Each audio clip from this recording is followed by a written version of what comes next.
and welcome to Wrestling at Random. I'm Jeremy Deemer.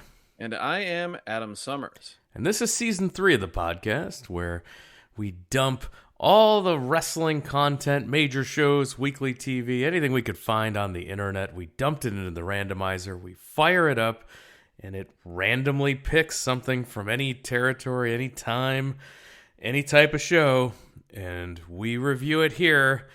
And the randomizer took us back to ECW. It's pulled ECW a few times. We reviewed some great pay-per-views. We reviewed some fun hardcore TV episodes, and we've reviewed the WWE edition of ECW. That's right. We've even had the WWE version of ECW. The dying days of the WWE version of ECW. And if you listen to our bonus content, if you're a subscriber via Patreon, Apple Podcasts, or whatever paywall we're currently behind for those, then you are able to also hear us do some some listener-requested ECW as well. So no shortage of ECW here on the podcast. And the randomizer dips back into the ECW pool one more time for another episode of Hardcore TV,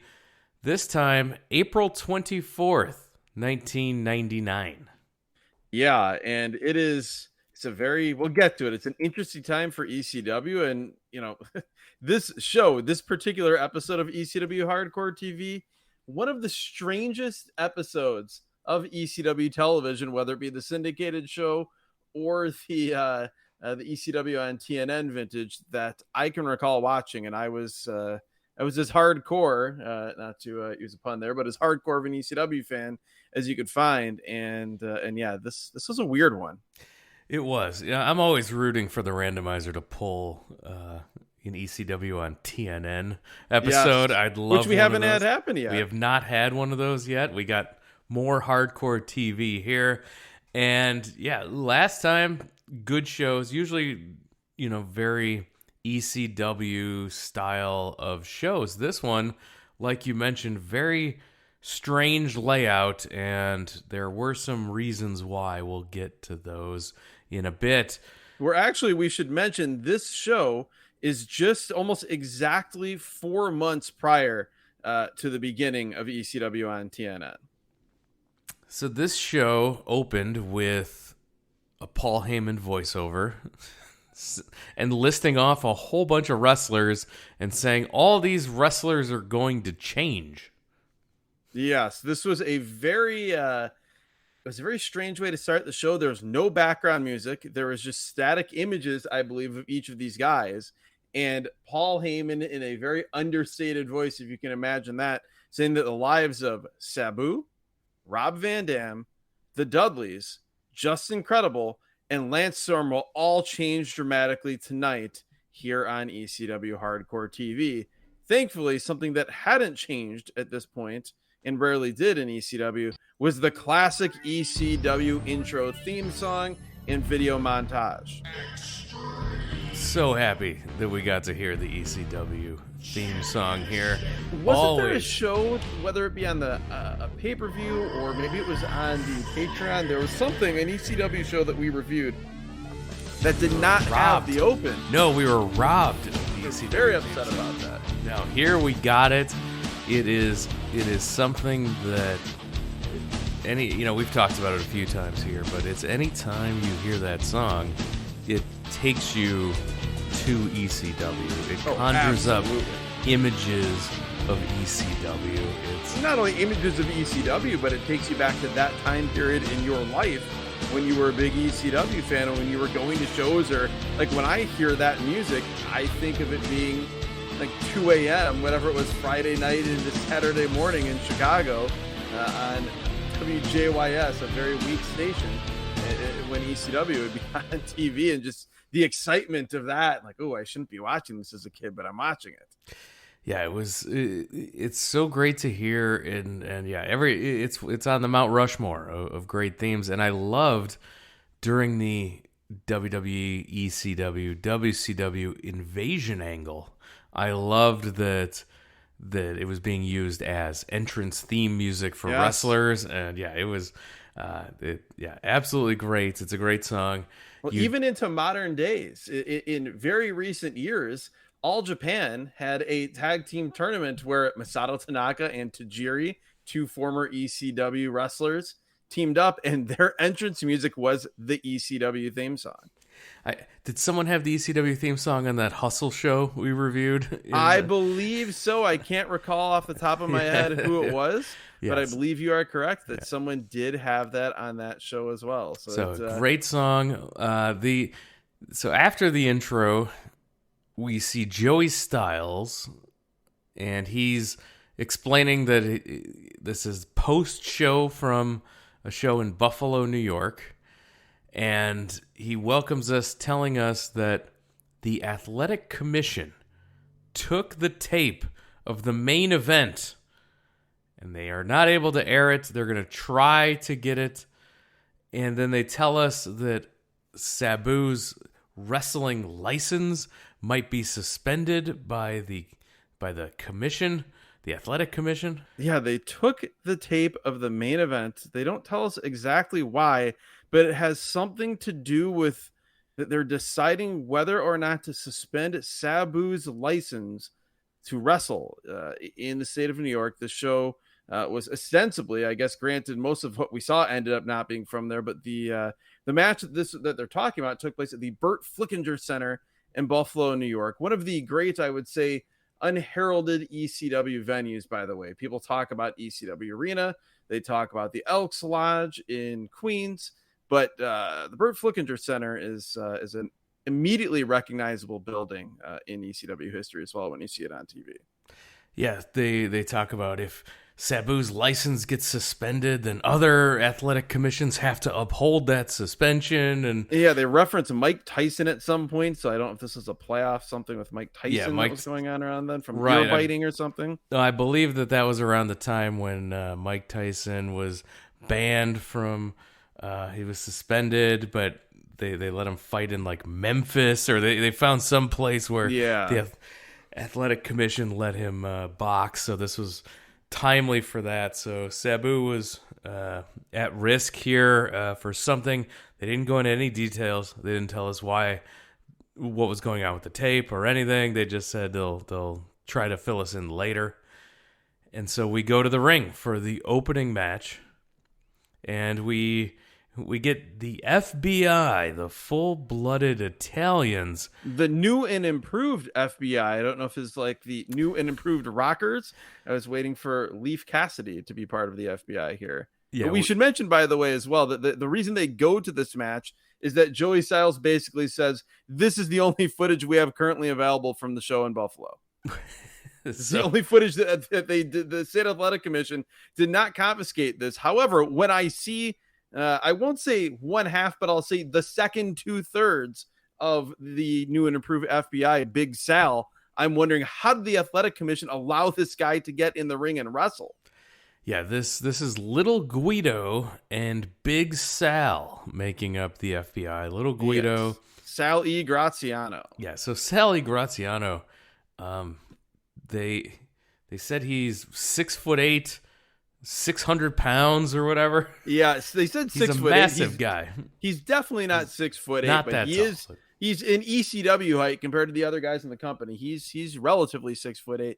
They say he's 603 pounds, and usually, if you listen to this podcast, we always point out how ridiculous it is when they say that guys are 400 or 500 or 600 pounds. He might not have been 600, but looking at this guy, I don't think it's out of the realm of possibility that he was top in 5. Yeah, he was absolutely massive.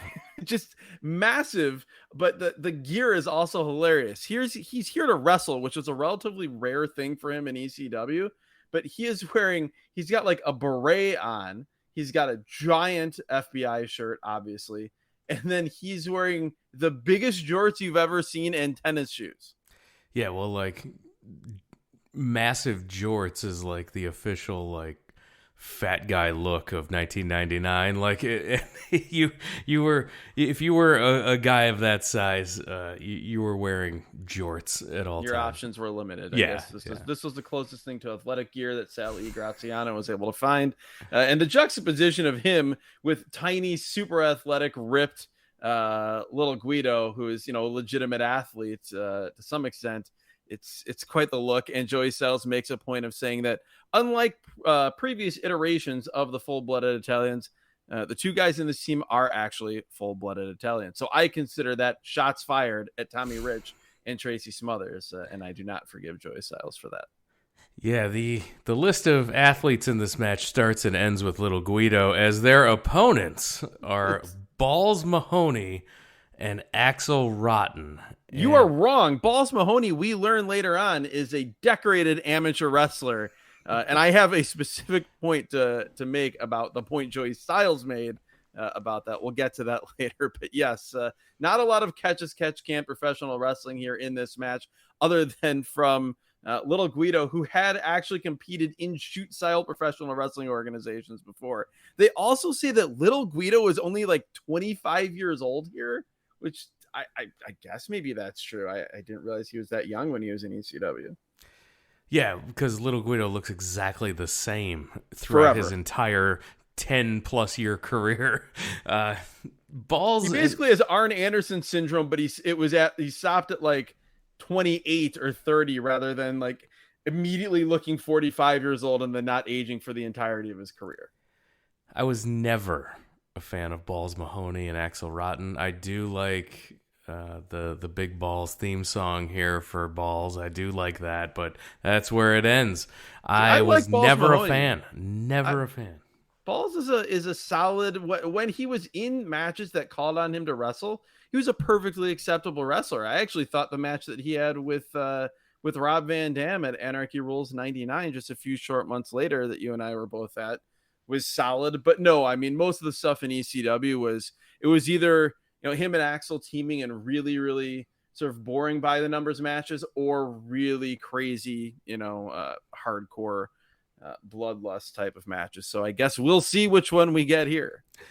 So they have a graphic at the bottom of the screen saying that the Athletic Commission took the tape due to the controversial decision, and then another one saying Sabu might lose his license. Yeah, these are breaking news chyron straight from like 90s CNN. That is the graphic. It is the font. It says late breaking news instead of breaking news. It says ECW live in the lower right corner, even though that's only 50% correct. It's ECW, but it's definitely not live. And yes, it has one chyron says late breaking news. Sabu's wrestling license may be revoked. And then the next one says RVD embroiled in major controversy. And then there's another one that basically says, we're not going to tell you anymore. You have to stick around to find out. They were doing this from time to time in ECW. I remember what I think is one of the best episodes of ECW TV, sort of outside of what people think of the glory days of ECW in 95 and 96, and maybe even into 97.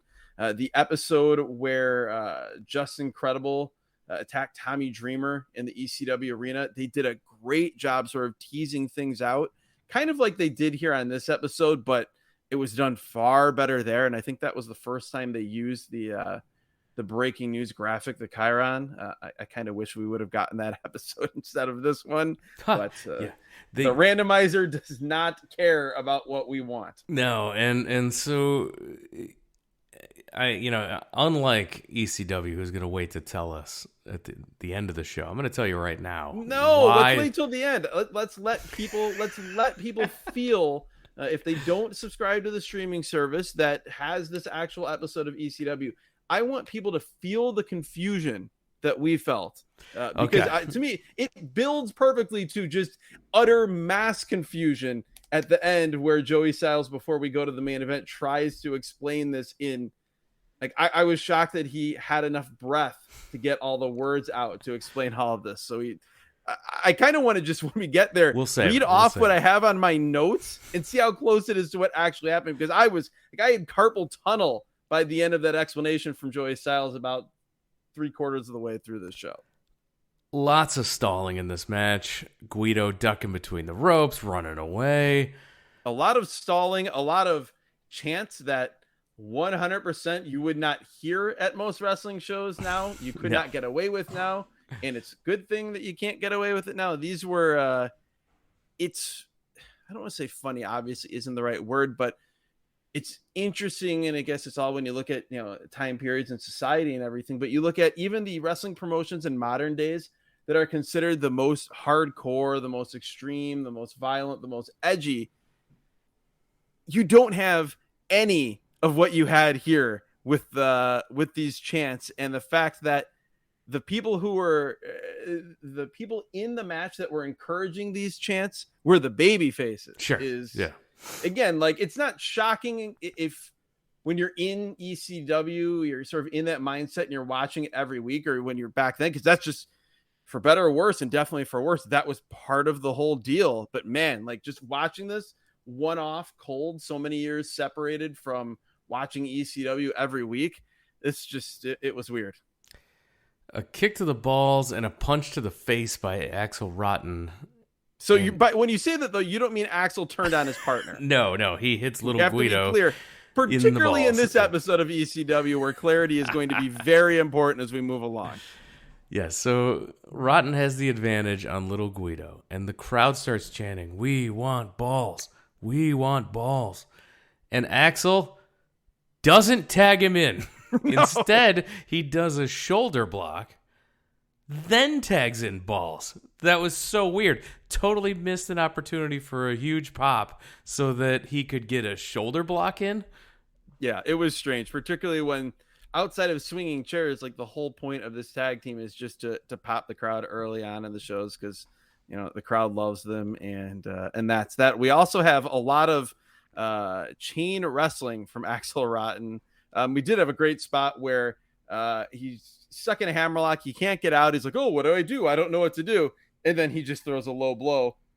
And much like WCW 1 year later, for no apparent reason, at least here in ECW, extreme is in the name, the low blow goes completely unchecked by the referee. Big leg drop by balls to the back of Guido's head. Guido slides out of a slam attempt, hits a drop kick, and then he tags in Big Sal. Now, Big Sal squashes balls with what Joey Styles called a sidewalk slam. This was not that. No, this was a Gorilla Monsoon bear hug into a slam. I called it the hug slam. That's the only hug way slam. I can describe Yes, that is what it was. He has him in a momentary bear hug and then just lets his feet go out from under him. And in some ways, it's the most terrifying slow speed Thez press you've ever seen. Yeah, then he hits a body slam and Guido's right back in. Guido takes down balls into a Fujiwara armbar. Sal comes back in, and now he hits an actual sidewalk slam. Well, before that, that's where you talk about the Fujiwara armbar, the cross arm breaker. Joey Styles says that because Balls Mahoney was a decorated high school wrestler, he knew how to negate the cross arm breaker. I'm not the biggest expert in amateur wrestling, but I'm pretty sure the thing that separates amateur wrestling from mixed martial arts, for example, is that you can't use submission holds. So I don't think Balls learned the escape to the cross arm breaker on the mats in high school in Nutley, New Jersey. Yeah, it sounds like a tough high school there, though. You never know what practice was like. Yeah, that is true. So Guido tries a leg drop off the shoulders of Sal. So jumping off of Sal's 6'8" shoulders, and he misses the leg drop. He misses the leg drop, but then pretty much no-sells it and is back on offense, working over the leg of one Balls Mahoney. We do have to go back and mention right before that, you said that side slam. How about the ring? When Sal E. Graziano hits this side slam on Balls Mahoney, the ring bounces like a straight up trampoline. And I'm sure that's from all that 603 pounds, but I don't recall I've ever seen a ring bounce quite to that degree, even off top rope superplex from two relatively big guys. Balls hits a belly to back suplex and tags in Axel Rotten. He had a straight up Kings Road backtrap driver. This was some late 90s All Japan head dropping excess. hear from Balls Mahoney in ECW. I guess he probably was watching a Kawada Kobashi match from that same time period earlier in the day, I guess. Couple of shots, and then all four men are in the ring. Balls and Axel both hit Sal with brutal chair shots. Oh. And then they get the pin, 8 minutes and some change. At least the chair shots.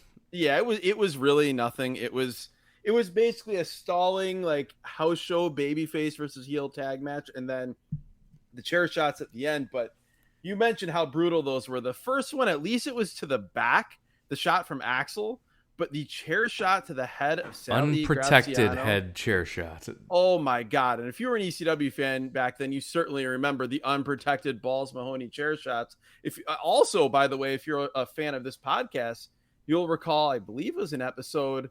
Was it last season or was it one in season 1 where we reviewed an ECW show that they had, I believe it was highlights of Balls Mahoney versus Sandman, and Balls Mahoney got killed with chair shots, and that basically was what made him hardcore and sort of endeared him to the ECW fans.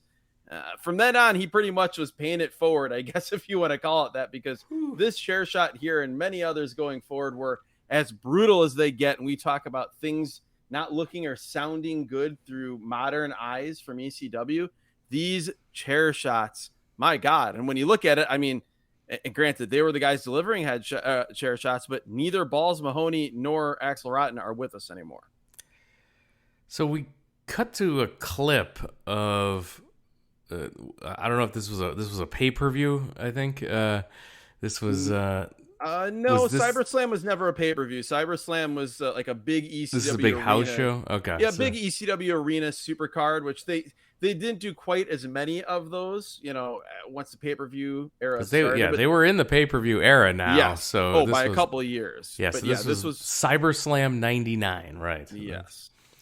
So we see a clip of Taz in the ring with Steve Carino. A very young Steve Carino. This is right when Carino came into ECW. He does not have the bleach blonde hair. He's super skinny. He's wearing a singlet, and he has long, sort of greasy, brownish, black hair. And he's almost as much of a manager at this point as he is a wrestler. He's a total coward. He's always begging off. He's basically finding another way to get out of having to wrestle Taz here, which, by the way, Taz, looking as intimidating as ever in the ring, world title belt on, black towel over his head. Yeah, he's just standing there menacing. Yes. While Carino is freaking out and the crowd is chanting, Taz is going to kill you over and over again. And Carino says he broke his appendix doing a 480-pound bench press, so he's unable to wrestle Taz, but he named a substitution. Well, first, before he named a substitution, he pointed to his armpits when he said he broke his appendix, which was great. Then he said he would wrestle, but he has to go to the hospital and have both of them removed, which apparently he thinks he has appendices rather than an appendix. Carino was so much fun, even back then. Just a great. No, Carino was great in this chicken heel role, and Taz was awesome as just like a terrifying, scary guy in the ring ready to kill somebody. Well, he was great as a terrifying guy in the ring ready to kill somebody. And it was also another one of those things where Paul Heyman's booking, it almost made you not see what you were seeing before your eyes, because Steve Carino was taller than Taz. Yep. He definitely weighed more than Taz, even though he wasn't he wasn't heavy at all. But yet you look at him and you look at Taz, and in your mind, Taz is 6'4" and he's going to murder this tiny guy. Yeah, you didn't see the size differential. No, not at all. In your mind, like I said, Taz was the big man that is going to murder the little man, even though Carino had height and weight on Taz. So the substitution comes out. It's Tammy Sitch, the former WWF Sunny, leading out her husband, the Chris Candido, the former Skip of the Body Donnas from the, yes, if you're listening in linear fashion, last week's SummerSlam pay-per-view. So that would have been 3 years prior to this, and this is where they are now. Tammy Sytch and Chris Candido here in ECW. Yeah, and it's crazy that only 3 years have gone by because, man, Tammy Sytch has fallen at this point. Like, you can just see it in her eyes. This is not, she's not in the same, not in as good of a place as she was in 96, and she wasn't in a particularly great place, I don't think, at that time in 1996. But that's not the only parallel, by the way, between this and that SummerSlam show. What happens at the end of this match, again, has me wondering what is up with the randomizer and these weird parallels that it'll draw from week to week. Yeah, we cut to later in the match. Candido's, he comes off the top, does a dive onto Taz in the front row. Yeah, Chris Candido jumps over the guardrail, jumps off the top rope over the guardrail with a plancha, not something you would necessarily expect to see. We then get the record scratch, we cut forward, and now Candido is jumping off the Eagle's Nest broadcast position with an elbow drop onto Taz. Who's on the floor. Yeah, brutal. Yeah, on the floor for only a 2 count, so we're doing false count anywhere here. We cut back into the ringside area, into the ring, and Candido is setting Taz up for the blonde bombshell, the top rope power bomb. Taz counters and hits a head and arm Tazplex off the top rope. Candido, with a chain assisted punch, only gets a 2 count. Yeah, Tammy slipped him the chain as he was hanging over the bottom rope. Taz barely kicks out, and the crowd bought this as a finish. They thought that Chris Candido was going to be the new ECW champion. Now there's a table set up in the corner, standing straight up, leaning against the corner. Taz has the Tazmission on Candido, and then he turns it into like a suplex and flips Candido over into the table.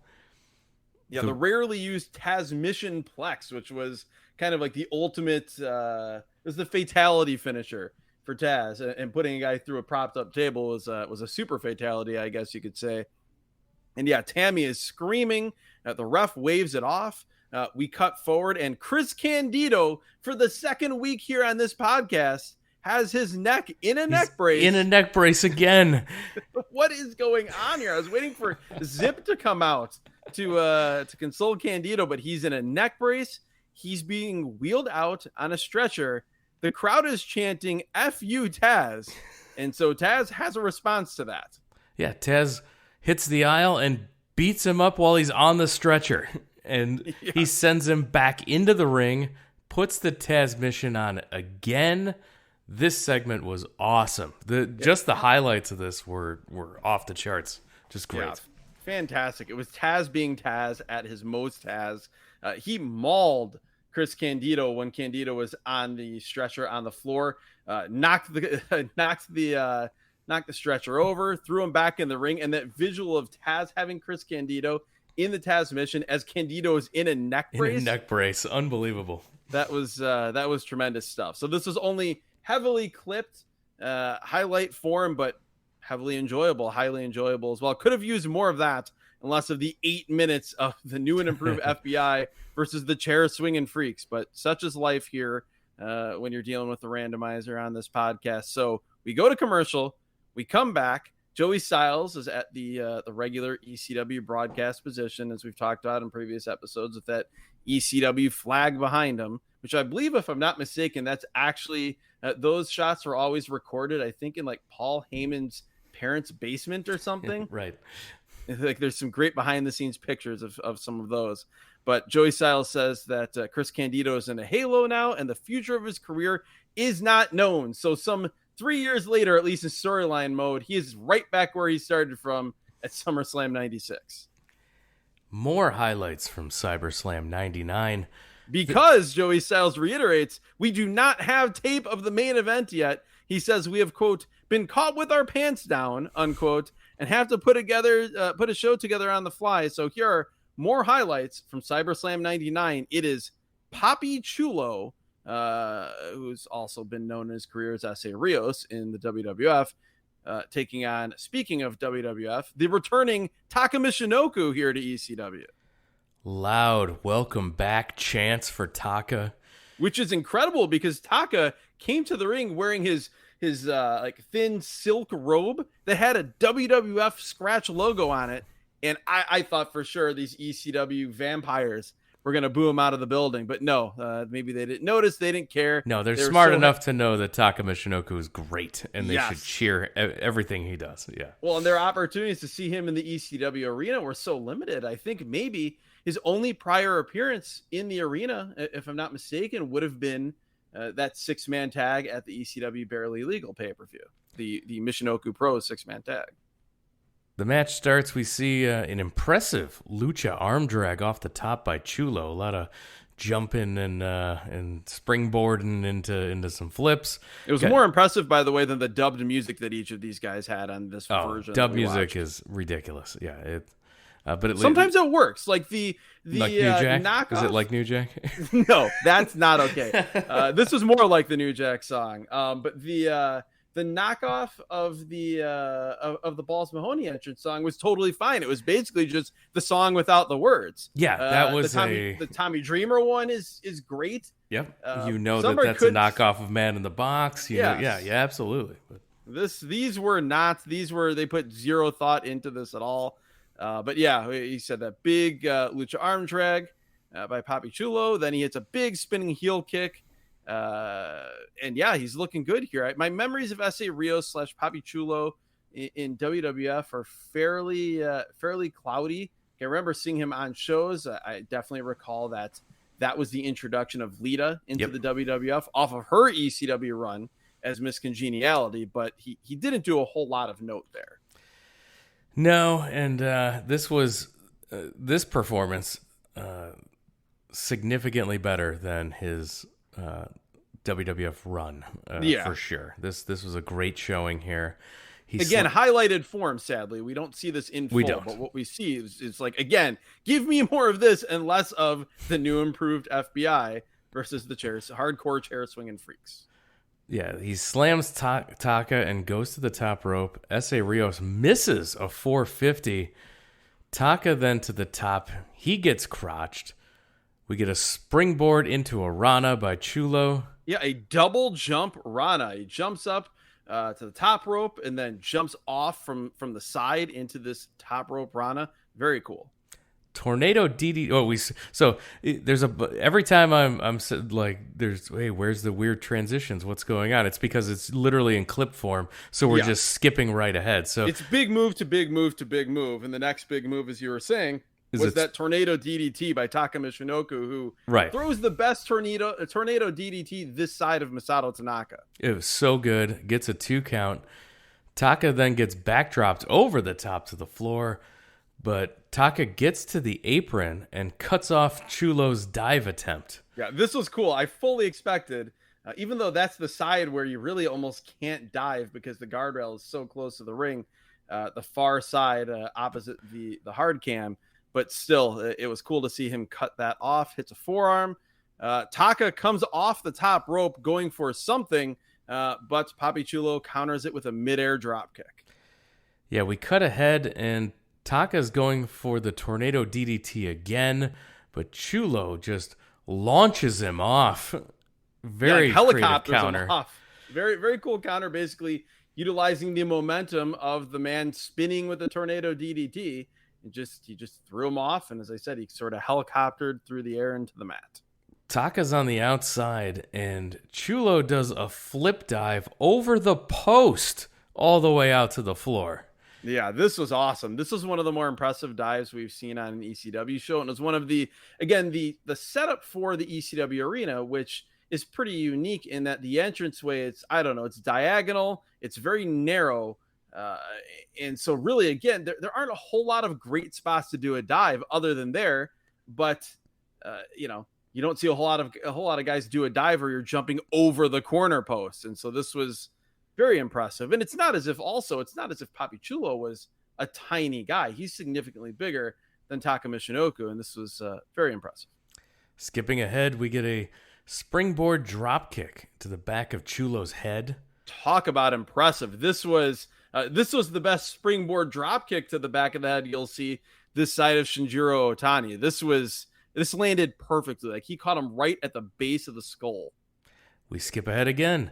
Taka misses a pretty looking moonsault. He got all kinds of height on this one. All kinds of height. He had the arms outstretched. This was gymnastics level. In some ways, it actually looked like maybe not as high of an arc, but similar to a Kurt Angle top rope moonsault. Yeah, both of them are just it's pretty. They're like hanging in air. Like, yeah, it's not like a Muda moonsault, which is just all snap. Yeah, this is hang time and grace, whereas that's speed and force, in addition to looking very good as well. We get a Rana attempt that's countered into a power bomb by Taka Michinoku. Taka then hits the Michinoku driver for the pin. Well, he hits a different version of the Michinoku driver, one that I'm shocked he didn't use more as time went by and hasn't been ripped off more. It's a Michinoku driver, but it's from the reverse position. It's basically an inverted Michinoku driver, and he drops him almost brainbuster style as far as the angle. This was nasty. Joey Styles basically said, well, is this the new Michinoku driver? Because it should have been. It should have been the Michinoku driver number 3, because number 1 is actually just a brainbuster. Number 2 is the move that in the US everyone just knows as the Michinoku driver. Then we had this thing, which was brutal. It looked like an awesome match from the highlights. I enjoyed the highlights. Yeah, great stuff. Yeah, absolutely. Super Cyberslam looked like a heck of a show. Yes, it looked like a heck of a show in clipped form. It looked like a show that we could have used seeing more of here on this episode, rather than I should say some of the stuff that we saw. But it is what it is. We come back from commercial, and this is where they attempt to explain what is going on. So, but they don't tell you that they're explaining what's going on. They just start by like recapping. First. Yeah, we're just going to recap this angle here with via digital photos. There were still photos, and they were recapping the caning attack on Tommy Dreamer and Francine getting caned by Beulah. So they're walking through this attack with still pictures, and they're voicing it over, and then somehow Joey Styles starts explaining, like without stopping. It just keeps going into explaining how this became a tag team match, and then somehow the Dudleys got involved, and he tried to recap this, and there is just way too much going on. Your head is exploding trying to figure out what's happening, and every time you think he's done, it just kept going, and I'm like, what is happening? I feel like apologizing to even the craziest, most like haphazard episodes of TNA Impact, or even a Vince Russo booked episode of Nitro, because just in terms of the sheer number of things happening that are seemingly disconnected but are somehow connected in a short amount of time. And maybe it was just like you said, the way this is explained and the fact that it was done with only stills, but it's something else. I'm going to read verbatim, Jeremy, my notes. I can't believe you were able to take notes on this. Mine just says it just says Micro Machines guy. Do you remember? Remember the Micro Machines guy, where the commercial in the where the guy would just talk like a million miles an hour? I'm like they needed that guy here to explain what was happening, because it was just so much stuff. We are dating ourselves here, but yes, after you finish listening to this podcast, if you're not familiar with the Micro Machines commercials, look that up on YouTube, and you will understand what I'm about to read. I'm not going to read in that fast of a cadence, but this is as best I could understand what occurred here. We're back from commercial. We see digital photos of Tommy Dreamer and Francine. Apparently, Justin Credible and Lance Storm had jumped Shane Douglas in the back. Shane Douglas and Tommy Dreamer are aligned, and I have no recollection of this whatsoever as a hardcore ECW fan. In the ring, Dreamer tried to protect Francine and gets caned by Justin Credible and Lance Storm. Dawn Marie, who is called Beulah McGillicuddy for some reason, even though obviously Beulah is someone different, she canes Francine. The locker room empties to help. I note that Jason the manager of sorts for Just Incredible, one of the many managers he would have simultaneously during his run in ECW, is wearing a neck brace. So that actually makes it 3 men on this show wearing a neck brace, along with Chris Candido. And for some reason, ring announcer Bob Ortiz is wearing a neck brace as well. And I guess it would actually be 4 because we will see Joel Gertner later at ringside. That's so right. A discount at the local medical supply store on neck braces here in ECW cashed in. So from there, Just Incredible spots Jerry Lynn, who he had his summer series with the previous year. He spots Jerry Lynn in the ring as one of the men who made the save. He and Lance Storm double team Jerry Lynn until Super Crazy comes out and helps. It is now a tag match between the Impact players, Just Incredible and Lance Storm, and the natural tag team of Jerry Lynn and Super Crazy. Jerry Lynn rolls up Just Incredible and gets the victory. The Dudleys hit the ring, attack everybody who isn't a heel. Joel Gertner says that now we're even. We owed you. Just Incredible says, no, we want the tag team titles. This started out with Tommy Dreamer and Francine. Let's keep it going. There's more. I don't want to interrupt the stream of consciousness. I want people to experience what we experience. Next, again, keep in mind, this is all happening via digital photos, and Joey Styles is trying to hit all this super quickly. Bill Alfonso comes out. We're told by Joey that Sabu can't wrestle because he's hurt, something with his jaw. Just Incredible says he wants the Dudleys to win the tag titles and give them to he and Lance Storm. The Dudleys agree to this for some reason. Rob Van Dam says he'll do it. He says he'll defend against both Dudleys. Jim Molyneux, the referee, will not allow it. So now we will have Rob Van Dam versus Devon Dudley in a singles match for the ECW World Tag Team Championships. Rob Van Dam kicks Bubba Ray Dudley in the face in still digital camera image. We then go to commercial. We come back from commercial. Wait, we go to commercial, and I go, what? Wait. This is where I watch this, and as someone who is not a drug user, I am wondering if someone slipped something in my drink. I am wondering if I'm smelling toast that is burned, because this is... I honestly can't remember more things happening in a description of a segment. No, it started with Francine and Tommy Dreamer. Shane Douglas was part of this, and it ends up with with Devon Dudley versus Rob Van Dam, and a match happened earlier in this explanation where Jerry Lynn beat Just Incredible. A separate match involving none of these guys happened in the middle of these guys. None of the guys that are in. It's the... Like, obviously, ECW like to do things where one thing would happen, another thing would happen, another thing would happen, and it would weave together 3 or 4 different storylines. But this is the most... It's so convoluted. I don't even know. Words don't describe just your brain as you're trying to follow this. So we thankfully go to a commercial break. We come back from commercial. Joey attempts to recap what he just recapped, but he gives up, which admirable. Totally get it. He then says, we have one camera angle back from the State Athletic Commission. They gave us one camera angle back, so we're going to use that. So Sabu still not cleared with his jaw injury. And we're told that he interfered anyway. So they tell us this before we see it. Like, before why? the match. So Sabu is going to interfere in this match. Yeah, stay tuned. And then, so this is what will get his license suspended. Okay. So this is the point now where I'm going to ask you to explain, why was this show put together this way?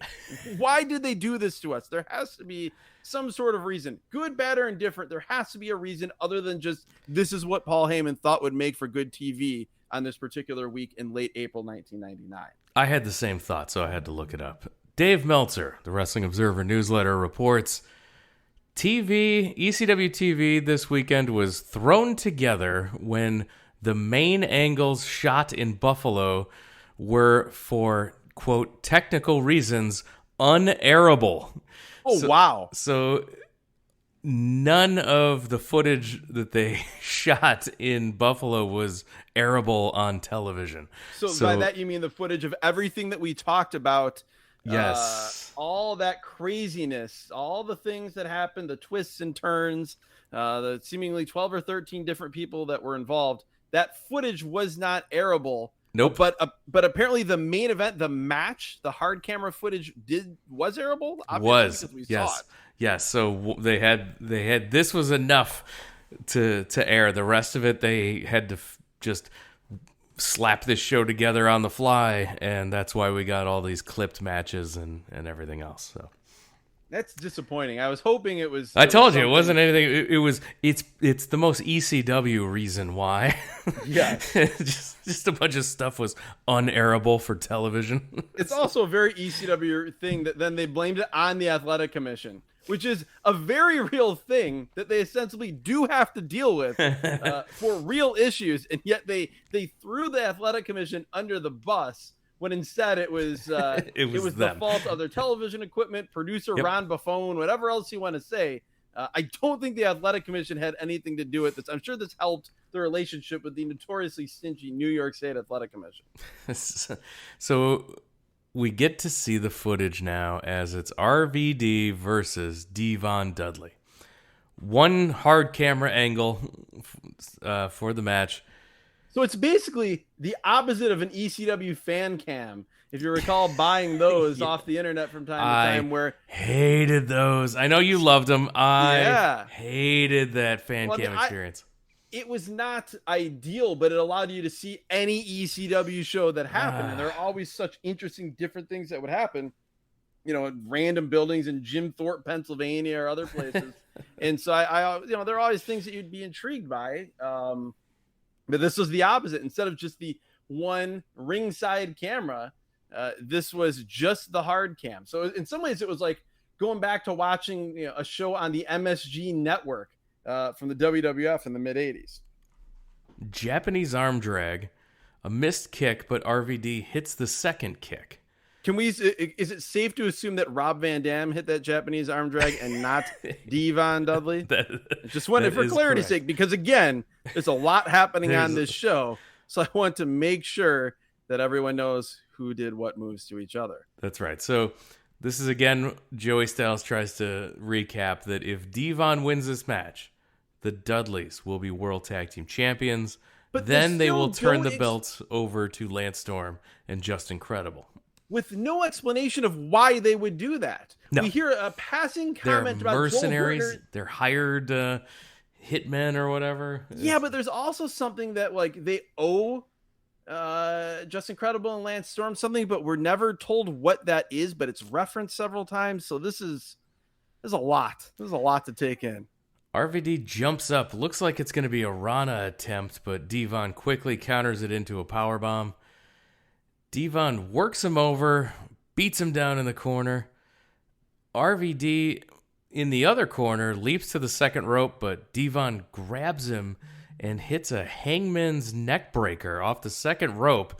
And what a bump RVD took off of this move. Oh my God, this was incredible. So Rob Van Damme, in terms of selling, in between moves, not much there. But Rob Van Damme actually selling a move, the impact of a move. Yeah. Few better in the history of wrestling. And on this, so again, this is a hanging neck breaker out of the corner. Rob Van Damme's legs are draped over the top rope in the corner, and Devon Dudley hits him with a neck breaker. Usually that means the neck breaker happens in said corner.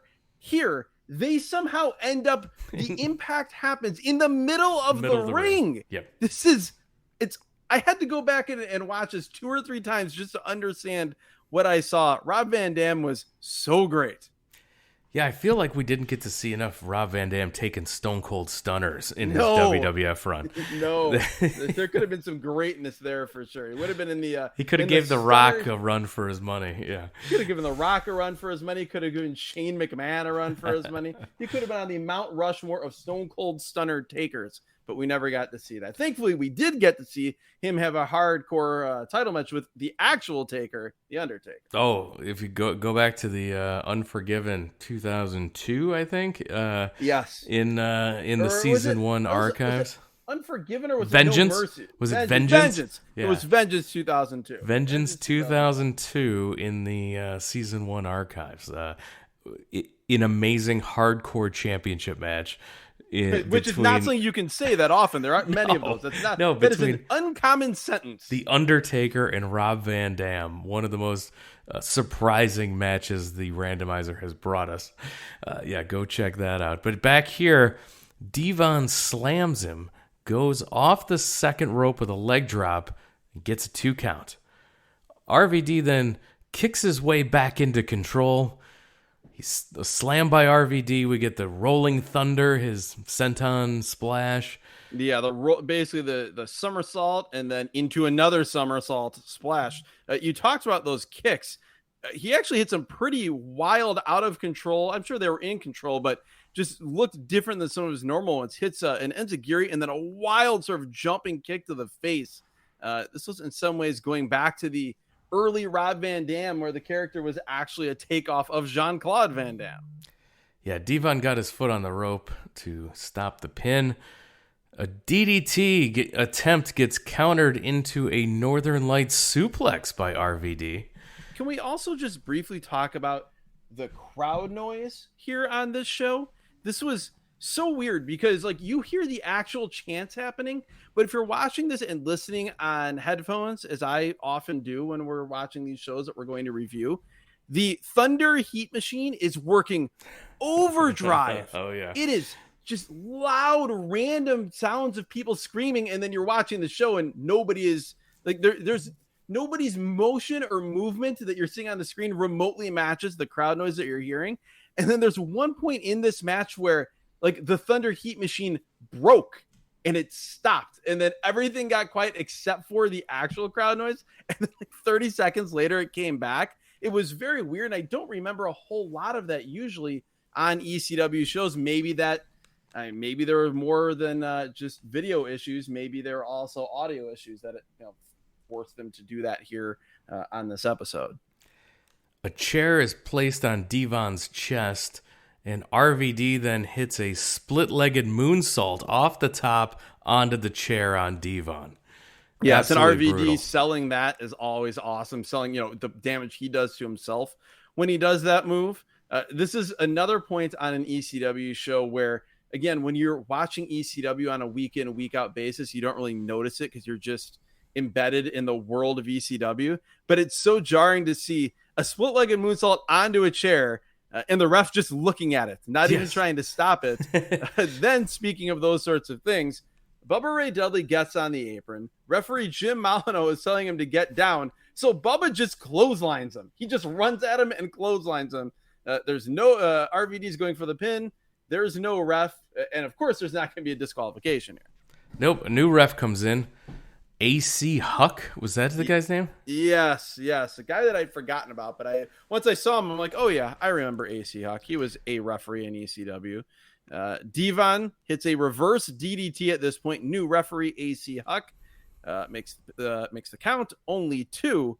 Then they go into the corner, and Devon Dudley throws the worst overhand chop I have ever seen in my life. It was so dainty. RVD comes off the second rope with a side kick to Devon's face, leaps to the top rope, hits the 5-star frog splash, but Bubba pulls the ref out and knocks him out. Joey Styles says, "This is getting silly." Joey Styles is correct. Yes. The other thing that I note is now I know what TV shows both Gato and Dick Togo were watching in 1999. Another ref is in. There's a low blow and a pile driver by Dvon, and nobody takes a pile driver better than Rob Van Damme. Absolutely. He just pops out of that pile driver. For one, he just gets crushed, but then it's as though there are springs in his neck that he get compressed and then released and shoots up, shot into the air like a firework. We should also mention the third referee here is John Pee Wee Moore, who is in warm-up pants befitting of him being a member of one of the teams in the street fight at ROH Final Battle 2008, and then also wearing a referee shirt top. This is a look. Crowd chanting for Sabu. We get a spinning heel kick by RVD. RVD sets Dvon on the top rope. Bill Alfonso holds the chair so that RVD can do the top rope Van Daminator kick. He gets a 2 count, and of course, Bubba Ray drops an elbow on the referee. It just elbow drops the referee and then throws a basement drop kick to Rob Van Dam. What am I watching? So at this point, it's not just me groaning from my couch. You can see the fans in the crowd, yes, equally fed up with the fourth referee in this match. Like, this is too much. You've got Jim Molyneux coming back into the match as referee 1 is now referee 4. He's selling the injury. You also have to remember, these people just sat through and saw all of that stuff that Joey Styles tried to explain and that we just explained to you. Then they saw this with all these ref bumps. Molyneux is back up, back in. He makes the count. It's only 2. Then the Dudleys hit the what's up before that was a thing. They hit that double team. Well, so looking at this, I'm like, the commission is mad about Sabu, but not about Bubba Ray abusing the officials. There's a priorities are out of whack here for the commission. Athletic Doesn't care about John Pee Wee Moore. He's not an athletic commission referee. If it was like in the old days where they'd have to have a couple legit athletic commission referees on the shows. I've talked about that before at some of the early 90s WCW shows that I went to as a kid. If that guy got hit with a ref bump, got hit with a chair or something, or an elbow drop, there might actually be legitimate suspensions coming down from the athletic commission. And there might be deaths, because usually those athletic commission refs were at least 75 years old. More double teaming, still only a 2 count. We get a 3D attempt by the Dudleys, countered into a DDT, and he hits a Van Daminator on Bubba Ray. RVD goes to the top, but Lance Storm is out, and he crotches Van Dam on the top rope. The Dudleys then hit the 3D off the top rope. The 3D off the top rope. I don't recall ever having seen this before. I'm sure I saw this. I saw this episode of TV, but I had no recollection of any of this, and I don't ever remember seeing them basically do a super 3D before. Super 3D. After. No, it was super impressive. Sabu hits the ring, and he gets caned in his face by Just Incredible. Now, in his face, which is taped up. His jaw is taped up, and he gets caned right in the jaw. Oh, it looked absolutely brutal as the Dudleys pin RVD to win the World Tag Team Championship. Storm gets some shots in on RVD. Well, as he does, we get loud BS chants from the ECW faithful here at the Burt Flickinger Center in Buffalo, New York. They are correct in their analysis. They are. This was so over the top, even for ECW, and the fans are not feeling it. At this point, as you said, Lance Storm is getting in free shots on a prone Rob Van Dam, as Joey Styles says that the tie-dyed mercenaries will now turn over the tag team belts to Lance Storm and Just Incredible. Sabu fights back, but only to get caned again by Just Incredible. He gets caned hard in the back of the head, and then Bill Alfonso comes in. He gets caned right in the face, like baseball swing style. With the cane from Just Incredible. That looked uncomfortable, to say the least. We then get a slow motion instant replay of the Super 3D, which is basically, I think, used as an editing technique just to pass time, to get us to the moment where Just Incredible and Lance Storm are asking the Dudleys, basically demanding that they hand the tag titles over to them. Instead of handing over the belts, they just flip off Credible and Storm, middle fingers all around, and they say they are keeping the titles, and the show goes off the air. Woo-wee. What a weird episode of ECW television. And with that explanation from Jeremy, you understand why it was that weird. But for an ECW television program, here Hardcore TV, or later also ECW on TNN, they experimented with different formats. They did different things. I mentioned that episode from a year prior, built around Tommy Dreamer and Just Incredible when the Sandman left, and they did that whole storyline. Like, that was a different type of show, but it worked. This is hands down the strangest episode of ECW TV I recall ever seeing, and one of the weirdest episodes of wrestling television in general, just from a formatting perspective, and how many things they tried to cram in and explain. And even with the extenuating circumstances, you have to think there's a better way. If there wasn't these circumstances, could you imagine still trying to get all that stuff onto this show? Yeah, you would have had to do it. It would have had to be a 2-part show just to get in all the angles in what became the main event. Unbelievable. Yeah. So this was a weird show, not indicative of a normal ECW television show. No, thankfully. Even for 1999, which there's already were cracks in the armor at this point, but it was still, by my estimation, a really enjoyable show with some legitimate ECW stars. Yeah, so definitely not something we would have chosen to watch for ECW, but no. The randomizer takes us to an episode that was it was interesting. At least we got was not on the Mount Rushmore of ECW television history. That is for sure, but it's something we would not have watched before. We watched it and talked about it, and that was the mandate, the charter of this show when we started. And for better or worse, sometimes it lives up to it, and it certainly did here.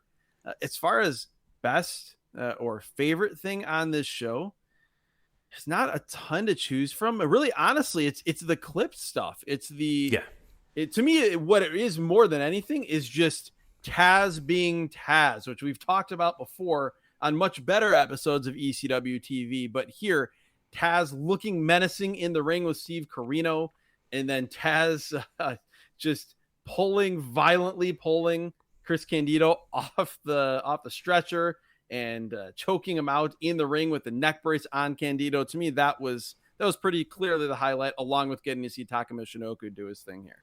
That's right. An honorable mention to RVD taking that neck breaker and that pile driver. Yes. But yeah, no, those were definitely the best things on this show for me as well. Worst things on this show, the poor Joey Styles having to recap that stuff. That was 1999 digital photography. That was only terrible. The Sal Graziano, terrible. Yeah, that to me is the worst, because that they had control over. They could have not shown that match. They could have shown us something else. That was 8.5 minutes that they could have had back. Yeah, that 8.5 minutes could have been dedicated to either or both of what we saw from Taz versus Candido, or Taka Michinoku versus Papi Chulo, or they could have shown us another match or another clip thing from Cyberslam, which again looked like a hell of a show. That's right. Yeah. No. So those are the best and worst on this show. The and any other worsts for you that stand out? Oh God, I don't know. I think it was just sad seeing Tammy at this point. Sure. Yeah, that's like it would get more sad as the years went by, but just seeing the change. Just in appearance, in some ways, in lucidity, from the summer of 1996 to here, was not particularly positive, to say the least. But yeah, I mean, I think again the weirdest thing was just, for one, how they had to try to explain everything that led to the main event, but to your point a few minutes ago, the fact that they were trying to book that to begin with, because even if every camera had worked, this would have been a lot. It would have been completely nuts. And so, all right. Well, with that's ECW. If you want to hear about some great ECW, that's in our bonus content. And you can Heatwave 98 is one of the shows that we reviewed. from a listener request. One of the best pay-per-views in ECW history. One of the best shows in ECW history. That's right. So if you want to hear us review that, you can find that over at patreon.com/wrestlingatrandom, or you can subscribe right in your Apple Podcast, find some of those bonus content episodes, click on it, subscribe. You unlock all of the bonus content. We have hours and hours and hours in the Patreon back catalog as well as the Apple Podcast. You can unlock that bonus content on either platform, and you get all of it for the $5 a month. You can, if you're a Patreon subscriber, you can bump up to the $10 tier, and that's where you can be the randomizer. You can request a show. Someone requested that Heatwave show, and we watched it and reviewed it over in the bonus content. So you can do that as well. We've also got T-shirts available on the Patreon if you support the show there. If you are a new listener to this podcast on the free feed, we have we're in season 3, so we've got 60, 70 now plus episodes in the back catalog.